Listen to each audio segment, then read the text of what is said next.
राधे राधे सभी बहनों को। तो बहनों, सकट चौथ 6 जनवरी को है या 7 जनवरी को? यह सवाल इसलिए है क्योंकि सकट चौथ माघ माह के कृष्ण पक्ष की चतुर्थी तिथि को मनाते हैं।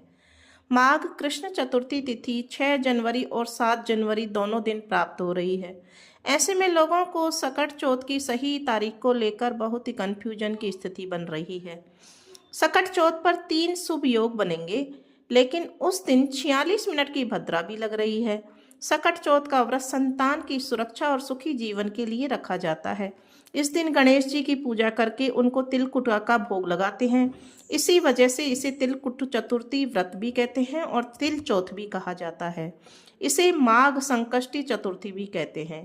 तो आइए जानते हैं बहनों, सकट चौथ की सही तारीख और शुभ मुहूर्त, शुभ योग, भद्रा और चांद निकलने के समय के बारे में। सकट चौथ की जो सही तारीख है, पंचांग के अनुसार माघ कृष्ण चतुर्थी तिथि 6 जनवरी दिन मंगलवार को सुबह 8:01 से लेकर 7 जनवरी को सुबह 6:52 तक रहेगी। अब देखा जाए तो 6 जनवरी और 7 जनवरी दोनों दिन चतुर्थी की उदय तिथि नहीं मिल रही है। व्रत के लिए उदय तिथि की मान्यता है, लेकिन इस व्रत में चतुर्थी तिथि में चंद्रमा की पूजा की मान्यता है। इस आधार पर देखा जाए तो 7 जनवरी को चंद्रोदय पंचमी तिथि को मिलता है और वहीं 6 जनवरी को चंद्रोदय चतुर्थी तिथि में हो रहा है। ऐसे में सकट चौथ का व्रत 6 जनवरी मंगलवार को ही रखा जाएगा। इसलिए सही इसकी जो डेट है सकट चौथ व्रत की या संकष्टी चतुर्थी व्रत की 6 जनवरी 2026 मंगलवार है। उस दिन ही व्रत और पूजन होगा। गणेश जी की पूजा के बाद चंद्रमा को अर्घ्य देकर व्रत को पूरा किया जाएगा। अब हम जानते हैं कि सकट चौथ पर हमें क्या करना चाहिए। तो सकट चौथ के दिन सुबह जल्दी उठकर नहाएं, साफ कपड़े पहने, इसके बाद एक साफ आसन पर बैठकर श्री भगवान गणेश जी की पूजा का संकल्प लें। दिन भर अन्न नहीं खाएं और फलाहार ही करें। शाम को पूजा के समय गणेश जी को दूर्वा फूल और लड्डू चढ़ाएं, तिल के लड्डुओं का भोग लगाएं, तिल गुड़ व अन्य तरह की मिठाई का दान करें, गणेश मंदिर के पुजारी को भोजन करवाएं। अब देखते हैं इस दिन हमें क्या नहीं करना चाहिए।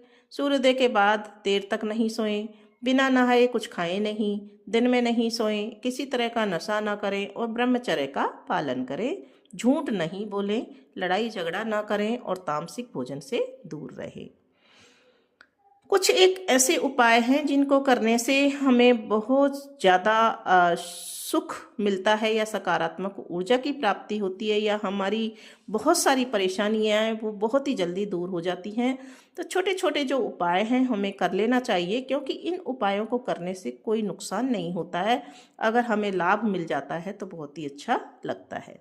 आर्थिक तंगी से मुक्ति पाने के लिए सकट चौथ के दिन पूजा के समय गणपति बप्पा को घी और गुड़ का भोग लगाएं, प्रसाद को ग्रहण करें। धार्मिक मान्यता के अनुसार इस उपाय को करने से आर्थिक समस्याओं से मुक्ति मिलती है और भगवान श्री गणेश के आशीर्वाद से बिगड़े काम पूरे होते हैं। सकट चौथ के दिन गणपति बप्पा को दूर्वा जरूर अर्पित करें। इस दौरान प्रभु से जीवन में सुख शांति की प्राप्ति के लिए कामना करें और धार्मिक मान्यता के अनुसार इस उपाय को करने से साधक की सभी मुरादें या सभी इच्छाएं पूरी हो जाती हैं।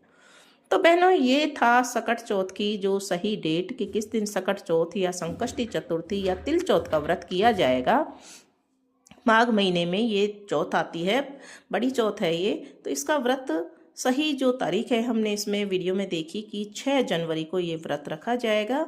और इस व्रत की जब पूजा की जाती है तो पूजा करते समय सकट चौथ की गणेश जी की कहानी भी सुनी जाती है। तो जो 2 मुख्य कहानियाँ सुनी जाती हैं वो भी हमने अपने चैनल पर डाल दी हैं।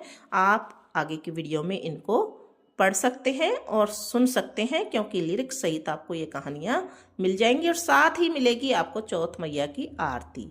तो आरती को भी गाकर आप चौथ मैया को जरूर मनाएं, खुश करें, ताकि उनकी कृपा और आशीर्वाद आप पर बना रहे।